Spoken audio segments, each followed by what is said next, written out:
ইতিমধ্যেই আপনারা দেখেছেন ভোটার লিস্টের কাজ হয়েছে নভেম্বর ডিসেম্বর মাসে। আমি এমএলএ সহ ব্লকের সভাপতি যারা আছে তাদেরকে বলবো কোথাও আমাদের কাজে যেন কোনো রকম শিথিলতা না আসে। তার কারণ বিজেপি যে করে হোক কিভাবে বাংলাকে কলুষিত করেছে আপনারা বিগত দিনে দেখেছেন।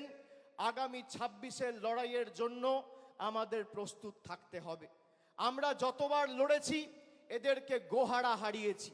আমাদের লক্ষ্য, মমতা বন্দ্যোপাধ্যায় গত মাসে বিধানসভা থেকে বলেছে 2/3 বেশি আসন নিয়ে তৃণমূল ক্ষমতায় আসবে। 2/3 মানে 195 বা 196টা আসন। আমি আপনাদের বলবো আমরা 214টা আসন 2021-এ পেয়েছিলাম। সেই লক্ষ্য অবিচল থেকে আমাদের সেই মাপকাঠি পেরিয়ে 215-র বেশি আসন নিয়ে চতুর্থবার যাতে বাংলার মুখ্যমন্ত্রী মমতা বন্দ্যোপাধ্যায় হয় সেটা আমাদের সকলকে সুনিশ্চিত করতে হবে। লড়াইয়ে 1 ছটাক জমি ছাড়া যাবে না। সর্বস্তরের কর্মী সমর্থক সবাইকে নিয়ে কাজে নামতে হবে। কে কবে ফোন করে নির্দেশ দেবে তারপর কাজ করব। নিজেরা যারা দলকে ভালোবাসেন মানুষের কাছে যান। 2024-এর লোকসভা নির্বাচনে আমি ডায়মন্ড হারবার থেকে আপনাদের বললে বিশ্বাস করবেন না, 7,10,000 ভোটে জেতার পর 3 মাস ঘুমাতে পারিনি। তার কারণ আমি এই ঋণ কিভাবে পরিশোধ করব, আমি এই ভালোবাসা কিভাবে পরিশোধ করব, আমি 3 মাস ঘুমাতে পারিনি। তারপর মানুষের কাছে সেবাশ্রয় নিয়ে গেছি।